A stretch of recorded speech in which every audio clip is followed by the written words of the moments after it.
प्रेमनगर नामक गांव में सुरेश नाम का एक हलवाई रहता था। सुरेश की बनाई गई मिठाइयाँ उसके गांव में बहुत मशहूर थी। वह जितनी भी मिठाई दिन भर में बनाता, वह सारी मिठाई शाम तक बिक जाती। उसके गांव के अलावा आसपास के गांव के लोग भी सुरेश की मिठाइयों को बहुत पसंद करते थे। अरे सुरेश भाई, जल्दी से 3 किलो मिठाई पैक कर दो तो।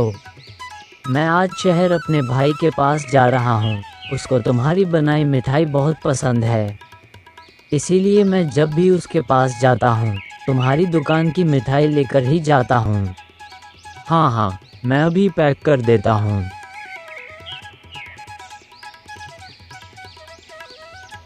सुरेश बहुत सफाई और ईमानदारी से मिठाइयाँ बनाता था। सुरेश का बेटा शिवा भी दुकान में उसकी मदद करता था। एक दिन सुरेश की दुकान पर पास के गांव से कैलाश नाम का व्यक्ति आता है। अरे वाह भैया, तुम्हारी दुकान की मिठाई का तो कोई जवाब ही नहीं। पास के गांव में मेरी भी मिठाई की दुकान है, लेकिन तुम्हारी दुकान की मिठाई का जैसा स्वाद नहीं है। तुम ऐसा क्या डालते हो मिठाई में जिससे मिठाई इतनी स्वादिष्ट बनती है? मैं शुद्ध देसी घी से मिठाई बनाता हूँ। मेरी खुद की गाय है, जिसका दूध निकालकर मैं शुद्ध देसी घी और खोया तैयार करता हूँ और उससे मिठाई बनाता हूँ। अच्छा, तो अगर मैं तुमसे रोजाना 50 किलो मिठाई खरीदना चाहूँ तो क्या तुम बना सकते हो? मेरे पास जितना शुद्ध घी होता है मैं उतनी ही मिठाई बनाता हूँ, और वह सारी मिठाई तो मेरे अपने गांव में ही शाम तक बिक जाती है। उससे ज़्यादा मिठाई बनाना मेरे बस की बात नहीं है। सुरेश का बेटा शिवा भी उन दोनों की बातें सुन रहा था। वह थोड़ा लालची किस्म का लड़का था। कैलाश के जाने के बाद वह अपने पिताजी से कहता है, पिताजी, वो व्यक्ति हमसे 50 किलो मिठाई रोजाना लेना चाहता है, तो आपने मना क्यों कर दिया? जरा सोचिए तो, उनको इतनी मिठाई बेचने पर हमें रोजाना कितना ज़्यादा मुनाफा होगा।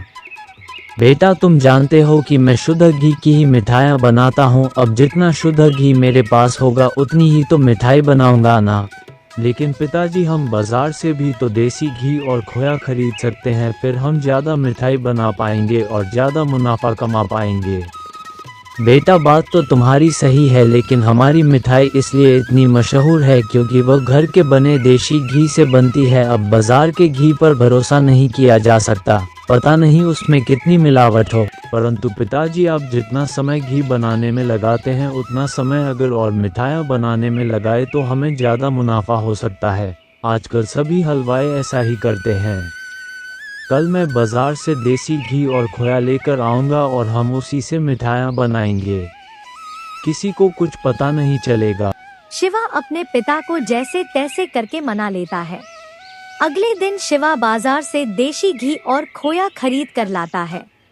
पिताजी, मैं बाजार से देसी घी और खोया लेकर आया हूँ। आज हम इसी से दुगनी मात्रा में मिठाई बनाएंगे और कैलाश से भी 50 किलो मिठाई की बात पक्की कर लीजिए। सुरेश वैसा ही करता है। वह बाजार की देसी घी में अपना बनाया गया देसी घी मिलाकर दुगनी मात्रा में मिठाइयाँ तैयार करता है। कैलाश मिठाई लेने सुरेश की दुकान पर आता है। भैया, क्या मेरा ऑर्डर तैयार हो गया है? अरे हाँ भाई, आपका ऑर्डर तैयार हो गया है, मैं अभी आपको देता हूँ। शिवा कैलाश को उसका ऑर्डर देता है और उससे कहता है, भैया, अगर आपको रोजाना 50 किलो मिठाई चाहिए तो हम बना दिया करेंगे। अरे वाह, ये तो बहुत अच्छी बात है। मैं रोज यहाँ आकर अपना ऑर्डर ले जाऊंगा। इसी तरह सुरेश और शिवा ज्यादा मिठाइयाँ बनाने लगे और उनको ज्यादा मुनाफा होने लगा। पिताजी, देखा, अब हमारी मिठाइयाँ और ज़्यादा मशहूर हो गई है। कैलाश रोजाना हमसे 50 किलो मिठाई ले जाता है। हमारा मुनाफा भी दुगना हो गया है। और आप तो ऐसे ही चिंता कर रहे थे, देखा स्वाद में कोई फर्क भी नहीं पड़ा। सभी लोग आज भी हमारे मिठाइयों को उतनी ही पसंद करते हैं। हाँ, शायद तुम ठीक कह रहे थे बेटा। मैं बेकार में ही इतनी मेहनत करता था घी बनाने में, फिर उससे मिठाई बनाने में मुझे कितनी मेहनत लगती थी। और अब बाजार से घी लेकर हम आसानी से मिठाइयाँ बना रहे हैं और ज़्यादा मुनाफा कमा रहे हैं। सुरेश का काम बहुत अच्छा चल रहा था। उसकी मिठाइयाँ खूब बिकती थी और कैलाश से भी ऑर्डर मिलता था। कुछ दिनों बाद सुरेश की बनाई गई मिठाइयों की शिकायत आने लगी। एक दिन कैलाश सुरेश से कहता है, सुरेश भाई, मिठाइयों की शिकायत बहुत आ रही है कि इसे खाकर लोग बहुत बीमार पड़ रहे हैं। मेरा दुकान भी पहले जैसा नहीं चल रहा है, मिठाइयों का स्वाद भी पहले जैसा नहीं रहा। कि तभी सुरेश कैलाश से कहता है, अरे नहीं भाई, मैं तो शुद्ध देसी घी से ही मिठाई बनाता हूँ। मिठाई का स्वाद अभी भी वैसा ही है। लोग तो मेरी मिठाई को बदनाम करने के लिए तरह तरह के बहाने बना रहे हैं। अगर लोग बीमार पड़ रहे हैं तो इसमें मेरी मिठाइयों का कोई दोष नहीं है। उन दोनों के बीच में बहस हो जाती है। उन दोनों की बहस चल ही रहा था कि तभी वहाँ पुलिस आ जाती है।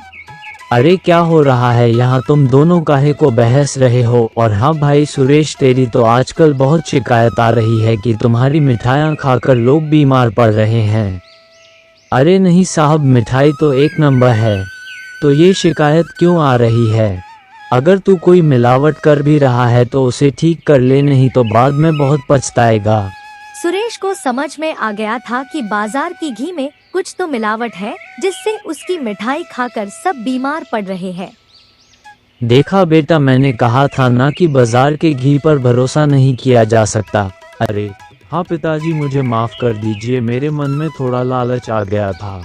अब सुरेश बाजार की देसी घी से मिठाई बनाने बंद कर देता है और अपनी घर में बनाई गई शुद्ध देसी घी से मिठाई बनाकर फिर से बेचने लगता है, जिससे उसकी दुकान पहले जैसी ही चलने लगती है।